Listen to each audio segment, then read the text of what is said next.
Well, hello and welcome to this edition of Not Just Crew. Well, we think we've got quite an amazing one for you today during our location time down in the south. Simon and I, we visited a couple of our members and past guests.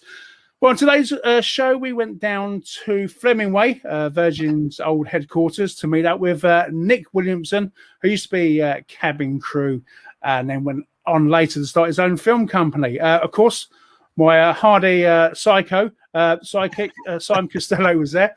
Simon, we're going to meet Nick. What did you think? I thought it was amazing.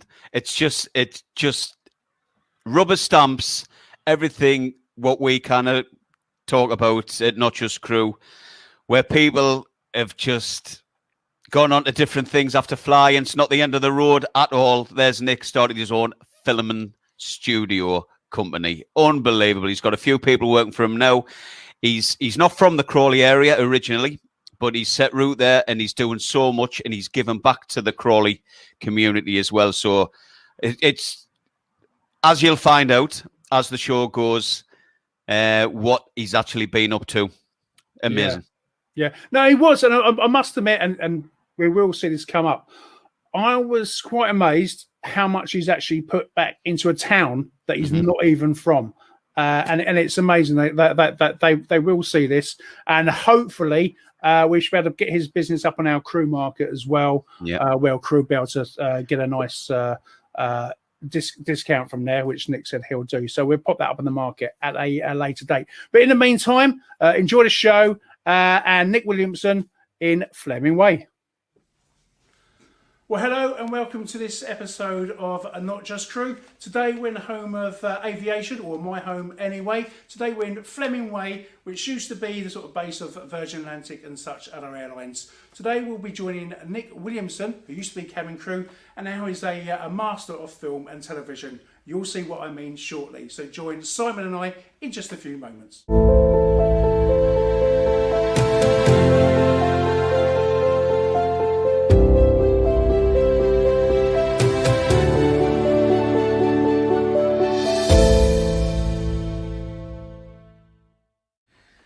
Very good afternoon, Nick. A very warm welcome on behalf of Not Just Crew. Well, today we're here in Crawley at your fantastic filming studio. We want to know a little bit about your filming company, but before we do go into that, I want to know a little bit more about your background, because obviously you were cabin crew for Virgin Atlantic. Yeah. So tell us a little bit about your humble beginnings from the very get-go. What got you interested in aviation? So it's quite an interesting one, really. My family, I was 18. My family decided to relocate to Spain. They were all retiring, and at 18, it was either go with them or I need to try and figure out where I'm going to live. So I moved to Spain and got very bored at 18 in a rural village. Couldn't speak the language, didn't know anyone, and my sister at the time had a friend who just started flying for Ryanair. So she sold me this ticket to Ryanair. She was like, you should go and work for them. You could be based here in Alicante and you'll see the world. Little did I know I'd see the inside of every airport and never leave. So I was with Ryanair for a year. And the good thing with Ryanair is you get to choose your base. So obviously I wanted to be based close to home, which was at that time in Spain. So my choices were Alicante, Barcelona, Madrid. I ended up in Dublin. So for that reason, I was back being on my own, out away from everyone. So it didn't kind of work because I didn't get to go anywhere. I didn't get to experience anything. But I got the bug for flying. I got the bug for being around the passengers. So when I left Ryanair, the 2010, I left Ryanair. Virgin had just started opening up the recruitment again. Yeah. And it was a case of, why not? Let's try it. Let's have a go and see what I've got. So I applied, got the interview, came down to the glitz and glamour of Crawley. Yeah. Was that your first experience at Crawley? Yes, it was, to be fair. And that experience was literally the base and the Ibis Hotel at the end of the base. So I didn't really see anything of Crawley. Any alcohol involved? Obviously, has to be. That's the only way you get through it. Yeah. So I went in for the interview, and I remember walking into the town square area and seeing obviously all of the facilities, the plane, the front, the nose of the plane, and all of these people just smiling and happy and going about their day. And I was like, this is a bit of me. Yeah. Like this is brilliant. And then obviously went through the whole process of applying and doing the tests and having the interview one-on-one and the team building exercises. And I got to the end of that day and I thought, do you know this? If I don't even get the job, it was worth the trip. And I remember I was on a National Express coach going back up north. Classy. Oh yes, always the best. And I was sitting next to a random person I'd never met. And I was knackered. I was shattered. I literally just wanted to sleep. So I remember I had the suit jacket that I probably got from Primark over the front of me, trying to sleep on the window, and the phone rang. And I picked the phone up, didn't know the number, and I said, hello, and it was Virgin. This on the same day? Same day. Wow. I'm literally on the coach, and he's like, just like to let you know, you've made it. You've got the job. And I was like, this is unreal. I'm now hugging this random stranger. Yeah, 100%. And I'm like, listen, mate, I don't know. Who are you? I've got the job. So there was a restraining order came shortly after that, but I've never met the guy again. So then obviously there was a bit of a wait in terms of obviously getting into the training and doing the training. Went into that. I bet you couldn't wait after getting that news. Do you know, it was one of them things. I'd moved back to the UK, and I was managing a McDonald's. I was a manager at McDonald's. I was managing one of the restaurants, and the second I got that phone call, knowing that I've got to go back to work, McDonald's, the subsequent weeks to follow, I'd clocked out. It was literally that there's now a calendar in the office, and I'm marking down the days to when I get to jump down that slide in an overall and just be happy again. And it was. I can't even say that it was what I expected of an experience being at Virgin. Did you know anybody who worked for the airline beforehand? No. But it's quite brave of you to actually take that leap of faith and then obviously walk into the base on your own. They're quite bold steps. I mean, you were quite young still at the time. Yeah. So it was. I remember before when the Ryanair thing happened, there was so my family, when we were in Spain, we had some bars and restaurants. And I used to obviously work in them and help out. And there was an English girl that would always come in called Claire. And when I told her about the Ryanair thing, she was like, that's the start. Where do you want to go with this? And what should have been, just a woman having a drink at the bar turned into a coaching session. Yeah, brilliant.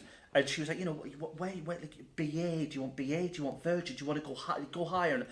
And you're probably got... Yeah, I'm like, do you know what I mean? I don't even know where the exit is, love. Just chill out. And it got to the point where I never thought I would ever get to something like Virgin or BA. It never entered my mind. And then doing the training, getting in there, and you're right in what you're saying. It's a scary process. Although you're all in it together when you're training, you're all having that whole thought of, am I doing all right? Is this good enough for everyone? But back then, in 2011, when I'd started and the company for what it was and how it was growing, the second you walked through the door, everyone was family. Yeah. And there was no, you're a manager and I'm cabin crew. It was, we're mates. Everyone quite open, approachable. 100%. 100%. If you wanted a jacket potato from the cafe and you didn't have the money, you were getting the jacket potato. She knew you were good for the money later. And it was that kind of respect for each other that you forgot you were working. And it just become, every trip was a new adventure. Yeah. You're meeting people for the first time when you got on the plane. I think in the 5 years I was there, I worked with the same person probably 3 times. So every time it was somebody new. You had to adapt, you had to gel, you had to get on. I'm taking on your stresses because you've got something going on at home.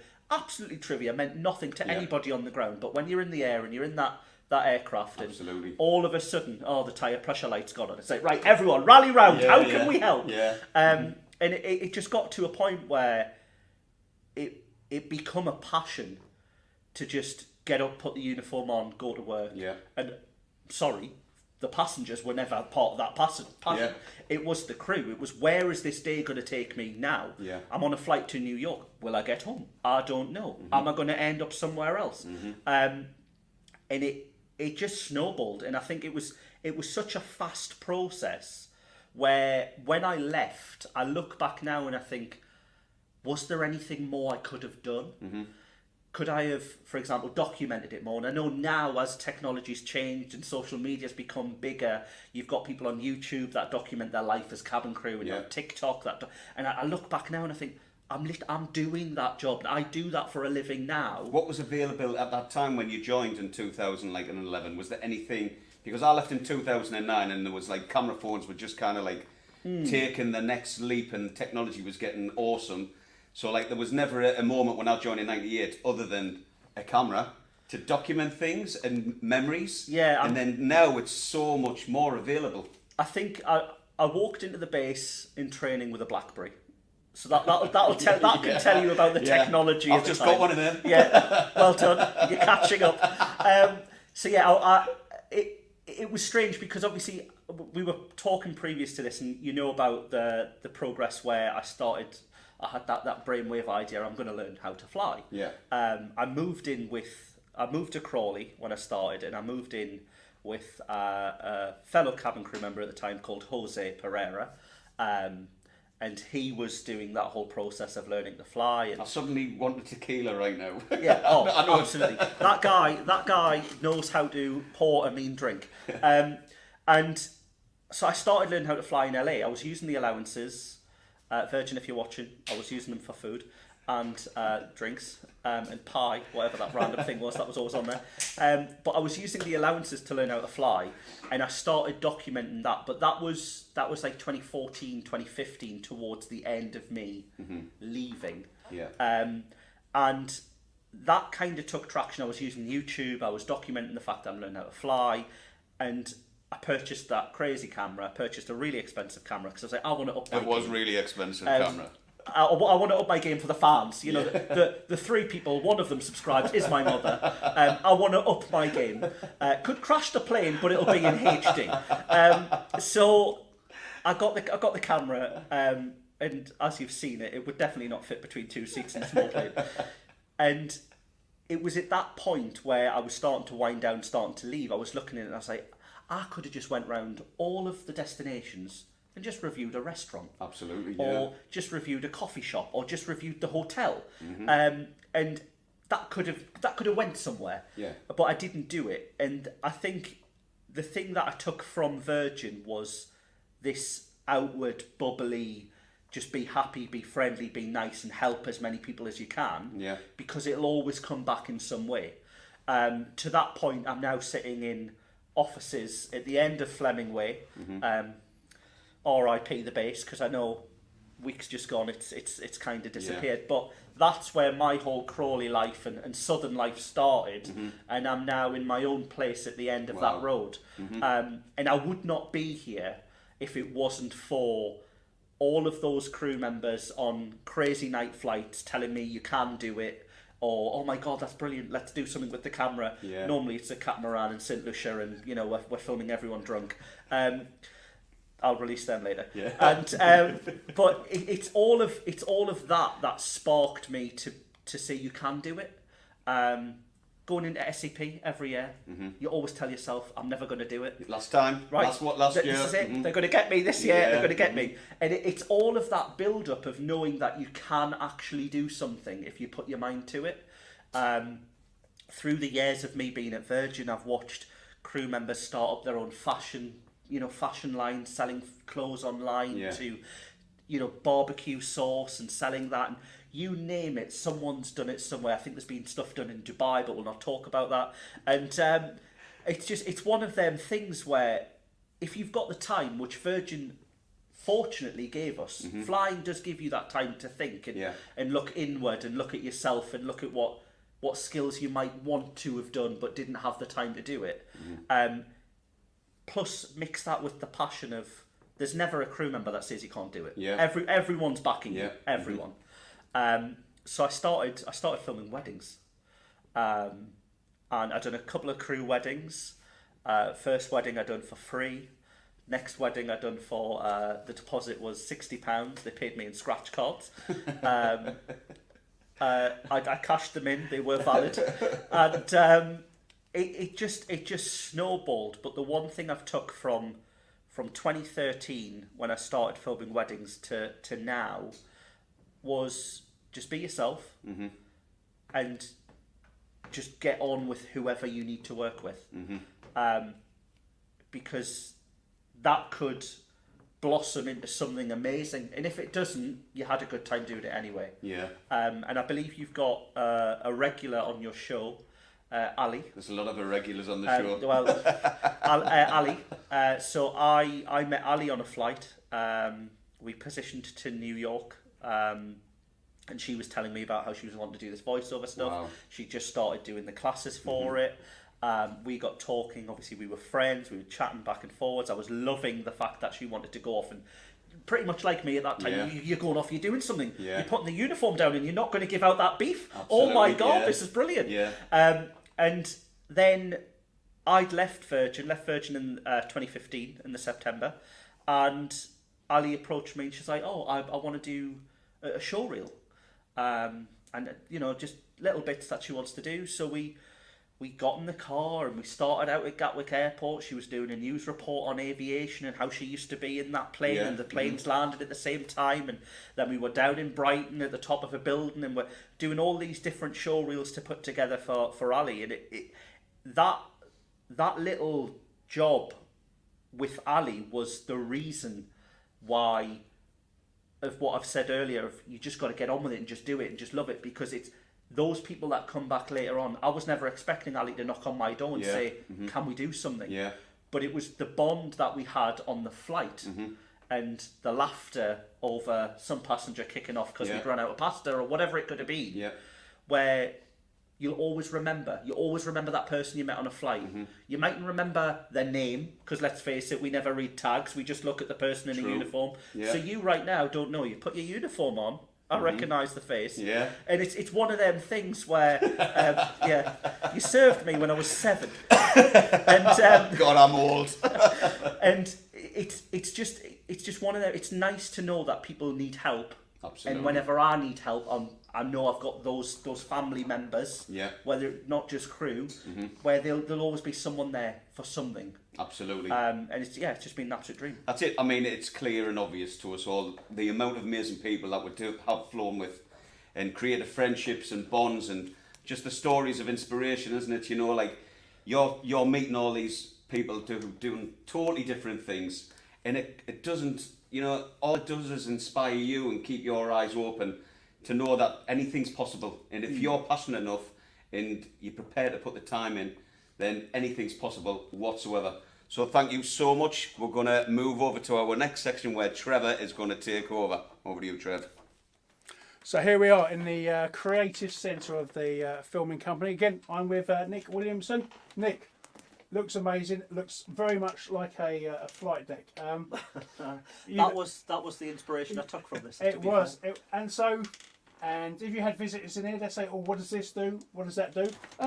What does it do? So basically, obviously you've got the brains of the operation at the side here. You've got the computer, which runs everything that you're looking at. We've got a sound controller, so we can have mix in. So if you've got any audio coming in from someone talking, singing, whatever it may be, that can go straight into this feed. The big panel that you can see in the middle here, this is what we would use for colour grading. So you've got what you would get out of the camera. And then if we wanted to start changing things, for example, so if we wanted to make his skin tone change, or the highlights, the shadows, the contrast, we'd use this panel here to select each individual one and change them individually. We've got a little stream deck over here, which basically we can program those keys to work however we want. And then you've got your sound panel, which is on the side there, so you've got your mixing in, so you can use the channels that you've brought in, whether it be music, spoken word, and you can start mixing them in so the sound of the person talking is louder than the music in the background, or vice versa. And that's pretty much the edit station. Well, I'm going to pretend I understood all that, a bit like I used to nod to the flight deck when I used to try to explain things. But what I do recognise is what you have got on the screen here it looks most exciting. Let's just give a quick explanation of this project. Yeah, so this is the V Football charity match, which is cabin crew against pilots, or pilots against cabin crew, depending on which side of the bench. You know, you've got to put one first. Yeah, of course. And it's basically a charity match that they're holding. It's on the 4th of July. Wow. So what we are doing for the crew, for Virgin, for the sponsors that are part of it, is we're creating some visuals for them so they can get the word out and they can start advertising and pushing it. So this is just a little fun play where you've got 2 crew in their uniform. We've got a cart, which I will say I'm the proud owner of. And it's basically they're on the cart and there's a noise coming from the cart. So Kyle checks the cart, and when he opens the cart door, there's a football, and it gets a bit glitchy, and then all of a sudden, when we go through it, we come out of the football, and they're in their kits. So they've kind of changed from doing this, I'm just cabin crew and this is all I do, to I'm now going to win against the pilots. So how does this feel with you? Say, being where they used to be, perhaps not wearing those shirts. Yeah. You know, I mean, this is sort of almost come full circle. How does that make you feel? Are you sort of glad you are where you are now? Obviously, as you said earlier, you've met so many creative people. Yeah. And again, you're starting to work with crew again. I saw a show reel you made with our fellow presenter, Ali Murphy, and yet after all these years of leaving, the crew really seem to have come full circle and come together. I think social media is one of the things that's kind of always kept us all connected. You know, not just crew, that platform that you guys have got. If social media wasn't present, I don't think you would have been able to have helped as many people, me included, when that come up. I was I'm in there. And I think through that whole social media hype and everything that's gone on there hasn't really been a time from leaving Virgin to now where some crew member somewhere has tagged me in something because someone's asking for video, or there's a question about a camera and I'm getting tagged in, or crew are asking me questions, whether it be about their wedding and they want filming, or for example like Kyle reaching out about the charity event. And I think as I said in the other interview, it's always nice to help someone. It's always nice to help someone. I think that's why we've done the job we've done. You know, cabin crew, let's face it, you're not doing it for the money, and you're definitely not doing it because you get to spend all that time at home, because you clearly don't. But it's one of them where we're doing it in a way to help. And I think the fact that we've got that bond, if you haven't done that job, it sounds silly, you don't understand. So whenever any crew member gets in touch or has a question or has a query, I've automatically said yes. I probably shouldn't. Well, half the tasks I should really be billing for, but it's one of them where I'm like, do you know what it is? No, because I know you, and let's just see what we can create. And I think this is one of them times where, you know, it's kind of snowballed. So you've got a clip which is shot in here. You can see it's not in a cabin. There is a cart. There's a uniform. We're now going into Heathrow's hangar on Monday. We're going to be on a 787 and we're creating a full advert. And it's one of them things where it just shows you the power of helping. You know, it's for the charity. There's no money involved. Virgin didn't have to give us use of the hangar or the aircraft. But I think it's about that coming together and that family moment where just reaching out means more than anything. Well, absolutely. And say you reached out to us, or we reached out to you a couple of weeks ago. We as you know, we're involved with Project Wingman, and you and your wonderful team helped us with a dance, and I'm not going to pronounce it because I can never get it right. Jerusalem or something like that. And Simon's going to be chatting to Liam and Madeline.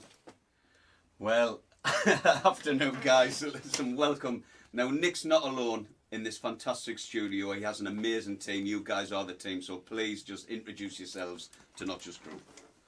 I'm Madeline Hawkey. I'm Liam. We're junior content producers. Yeah. What does that entail? All sorts.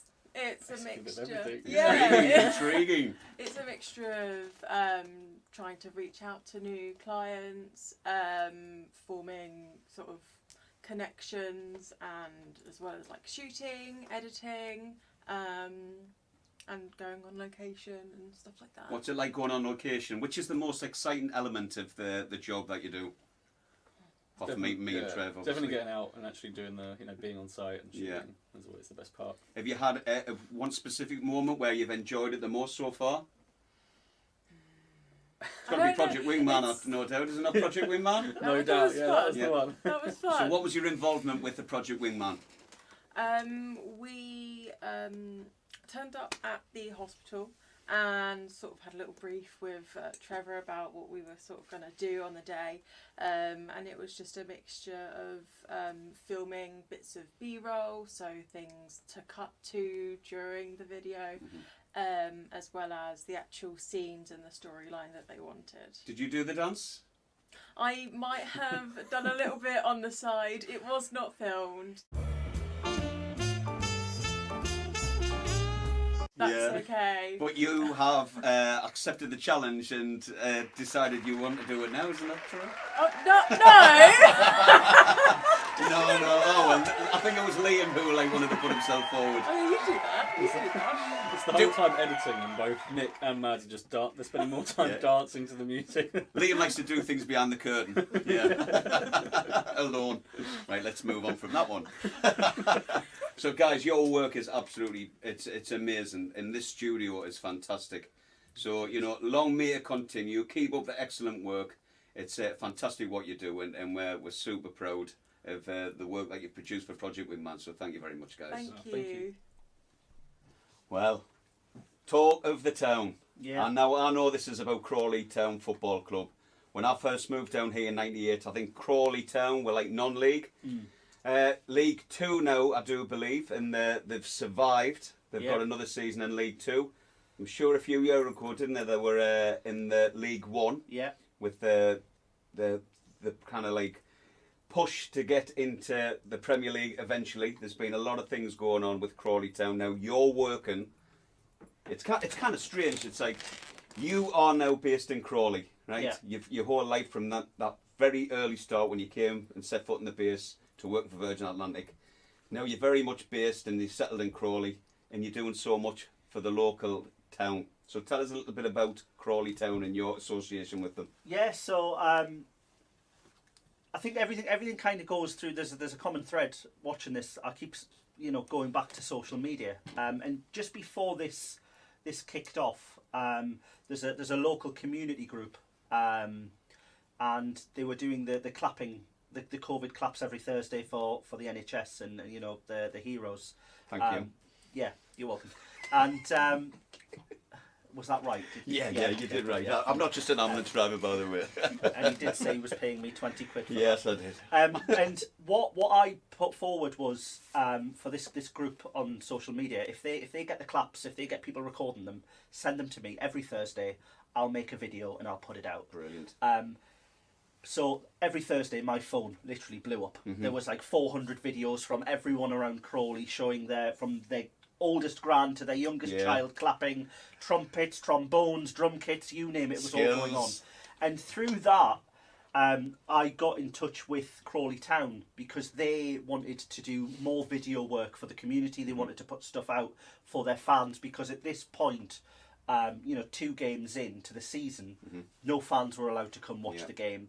Crawley were at a bit of a situation where obviously they've got a lot of people that have paid for season tickets and they're not going to be able to use them. So Crawley wanted to reach out to their fans in a way of saying, we're still here, we still want you, we still like you, and this is for you. So we came up with the idea of a pre-match show, and what transpired from that was every home, every away game, from the 3rd game of the season to the last game of the season, we provided a 45-minute pre-match show at the ground of the game. So if it was away, up in Barrow, we're in Barrow, we're in Crawley, we're down in Torquay. Excellent. And we managed to do this live.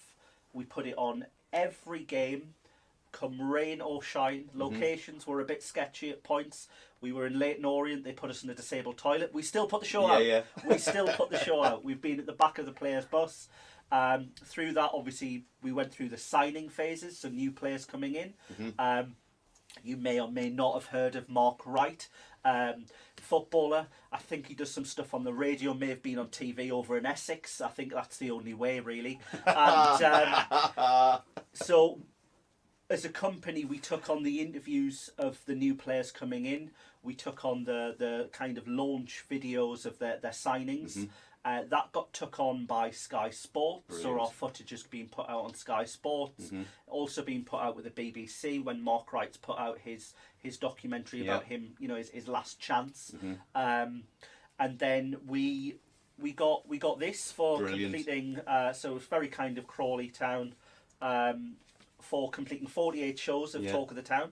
And You even got the company logo on the shirt. The patch, yeah. So when the FA Cup happened and they were against Torquay, Crawley Town, and I don't think they'll be mad at me for saying this, we were sitting in the office before the Torquay game and they pretty much were, we'll go to Torquay and that'll be it.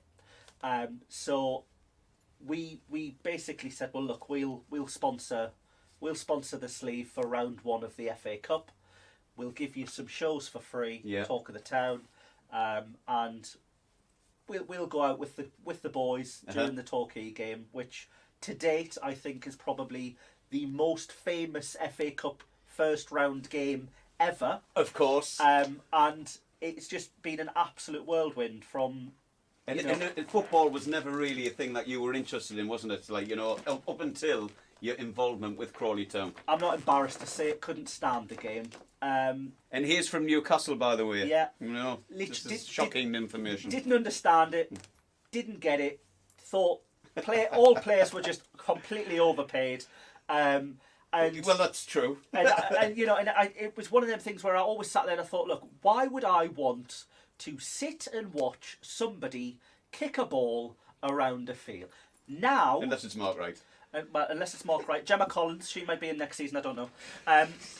But now it's got to the point where I'm like, I'm watching football on the TV at home, and I'm annoyed. With your rattle. Yeah, I'm annoyed if I miss it. I can't pronounce half the teams I'm watching, but I'm betting. I'm now betting on teams to win. You're a changed What man. is this? And it's just, I think it's one of them things where you look at the fans, the hopes and the aspirations that they have for a team, and how they rally behind that group of lads on the pitch. Absolutely. And they really want them to do well come rain or shine.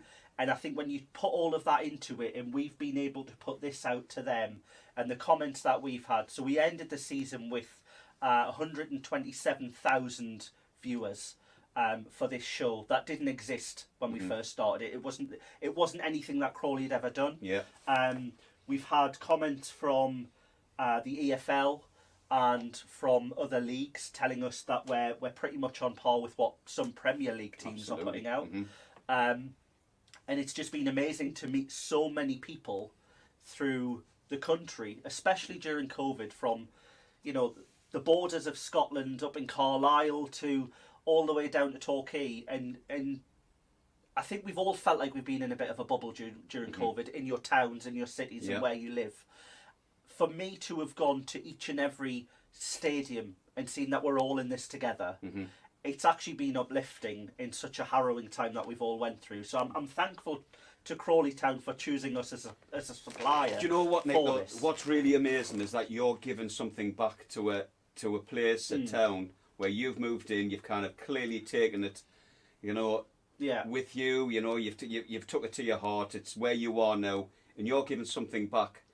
And this is just phenomenal what you're producing for Crawley Town Football Club. So. Absolutely brilliant. I mean, I did try them on some kind of spin-off of Geordie Shore, but they didn't want to go for it. So we did stumble on Talk of the Town as an end game. But yeah, it's been amazing. It really has. Well, it is really and truly fantastic. So well done and congratulations. Your team is absolutely phenomenal. You're doing a wonderful job. So Trevor, over to you.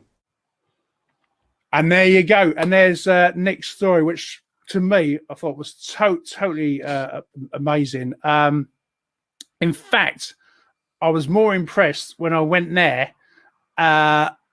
seeing how all these films are put together. I mean, I've been doing a bit of editing myself, but when you saw their full rig, I mean, what do you think, Simon? Were you more impressed than you thought?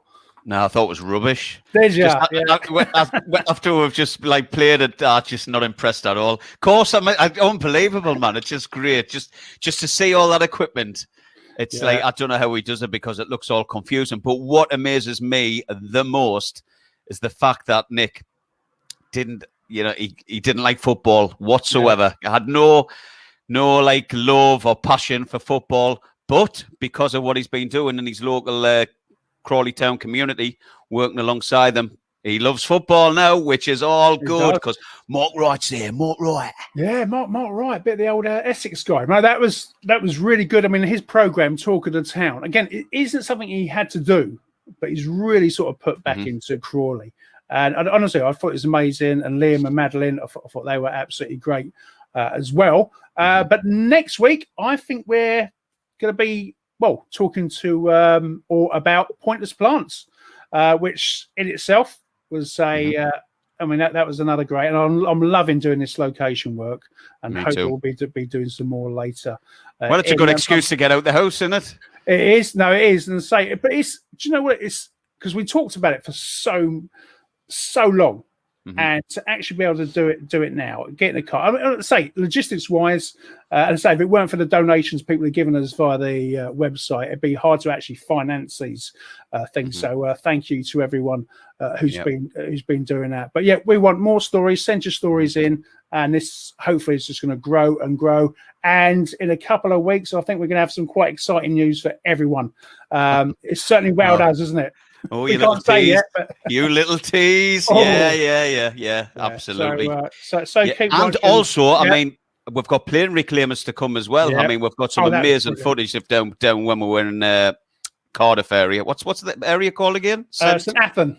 St. Athens. Yeah. No. It's not plural. Singular. What? St. Athens. No S. No F or S. All right, okay then. Or just say Cardiff. Say Cardiff. I did. Okay, yeah. Oh, brilliant. So it's near there. So that's coming up. We were filming there with not just crew presenter Tara as well. But yeah, loads coming up, guys. So just keep watching and get everyone, please, to subscribe to YouTube. Just really badger them because that helps us finance our programming here. So other than that, we'll see you next week for Pointless Plants. Join us in. See you guys. Take care.